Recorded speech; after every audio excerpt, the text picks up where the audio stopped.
السلام عليكم ورحمة الله وبركاته. صباح الخير وصباح الفل وصباح كل حاجة حلوة.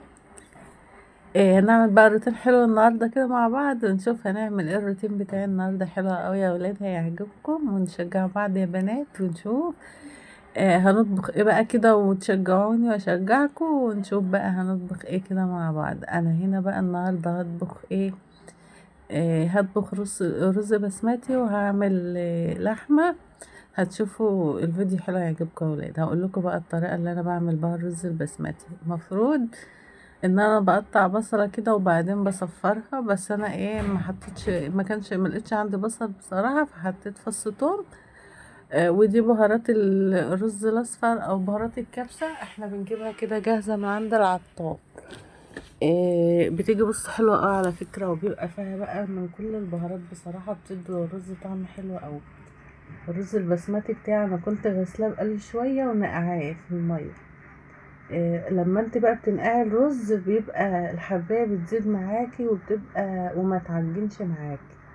وبتزيد يعني. انا جربت ان انا اعمله كده اغسله واطبخه على طول، وجربته وهو منقوع، فلا بصراحه في فرق ان انت تنقعيه شويه الاول قبل ما تطبخيه، بيبقى احسن يعني وكده. وبتلاقي الحبايه بقى زادت معاكي كده، وبتلاقيه حلو يعني، ومش بيبقى معجن ولا حاجة.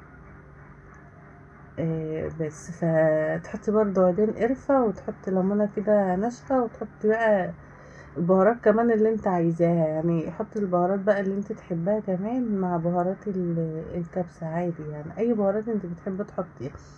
حطيت هنا شوية شطة بس مش كتير، عشان احنا تعبانين الفترة دي انا والبنات وكده وتعبانين. فحطيت سنة شطة كده صغيرة، وحطيت بقى كزبرة، وحطيت كمون، وحطيت برضك فلفل اسود، وحطيت بهارات فراخ، وحطيت بقى الملح كمان، شوية ملح كده صغيرين. لان هحط برضك كمان ايه مكعبين مرقة كمان دلوقتي. اللحمة بتاعتي اصلا انا كنت يعني غسلتها وظبطتها كده وحطيتها بتطبخ، فهي خلاص اتطبخت يعني، دخلت بقى 3/4 سوا، عشان ان انا اعرف اخد الشوربة بتاعتها. لان الرز لازم يتعمل بشوربة بصراحة. مش بحب الرز البسمتي، بحب ان انا اعمله بشوربة، سواء بقى شوربة فراخ او شوربة بط او شوربة لحمة، الشوربة اللي عندك اعملي بيها. شايفين يا ولاد؟ ادعولي لو وصلت لغاية هنا من الفيديو، متنسوش تدعولي، لان الكحة مش عايزة تسيبني خالص. حساسية بقى، بص خدوا عندكم بقى طول الصيف كده حساسية بقى. عندي حساسية صدرية وحساسية جيوب أنفية بقى، من أي روايح أي برفانات. الحر بقى ده لوحده، لو قعدت في مكان حر شوية كده أو مقفول، يا سلام بقى، كحة ما تسيبنيش خالص. وأيام بقى الفصول، تغيير الفصول والمواسم، دي برضك بتزود الحساسية عندي وكده. فادعولي كتير الفترة دي بجد، لأن أنا تعبانة جدا يا ولاد. المهم بقى هنا حطينا الشوربة على الرز كده، بعد ما اديناه تشويحة بقى كده في فصين توم، ومعلقة السمنة البلدي الحلوة بتاعتنا، وشوية الزيت كده والبهارات. وقلنا بقى ايه عطيله كده تقلبتين حلوين. لما شوحنا الرز كده بقى بصراحة تحفة، ريحته كانت قلب الدنيا. هنحط بقى كمان مكعبين مرقة مع الشوربة، هتدي برضو طعم كده، وتظهر طعم الشوربة مع الرز يعني كده. بس كده خلاص الرز بقى بتاعنا خلص، هنسيبه بقى لما يغلي نهدى عليه النار. اللحمة بتاعتي خلاص كانت استوت، بقت بصوا عظمتي العظمة والله. حطينا بقى اللحمة ايه نحمرها.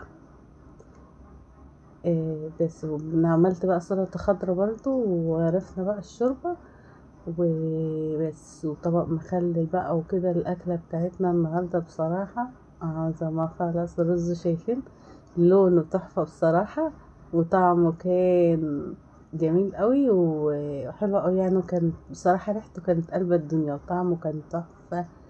جربوه بالطريقة دي، حلوة قوي هيعجبكم. وكان ما شاء الله مفيش حباية ماسكة التانية، ما كانش معجن ولا حاجة، كان حلو بصراحة. اهو شايفين كان عظمة، لوحة فنية والله يا ولاد، لوحة فنية. حط بقى لايك لو وصلت لغاية هنا من الفيديو، وسوي تعليق حلو كده منكم علشان تشجعوني انشر لكم فيديوهات يا ولاد. حبيت اشارك معاكم يومي، حبيت اشارك معاكم الاكلة الحلوة بتاعتنا اللي احنا عملناها النهاردة.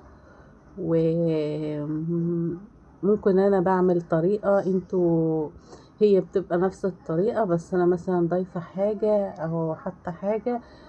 ف يا رب تستفادوا، ممكن تكونوا بتستفادوا ولا حاجة. فبس خلاص اللحمة بتاعتنا حمرناها بقى وحطيناها على الرز، وفوقلكم عملت سلطة خضراء وغرفنا الشوربة ومخلل وحاجة كده عظمة الصراحة يا ولاد والله. آه، اشوفكم على خير، فيديو جديد ان شاء الله. ما تنسونيش بقى بدعوة حلوة كده منكم، وربنا يرزقنا يا رب، يرزقكم اللهم امين، والسلام عليكم.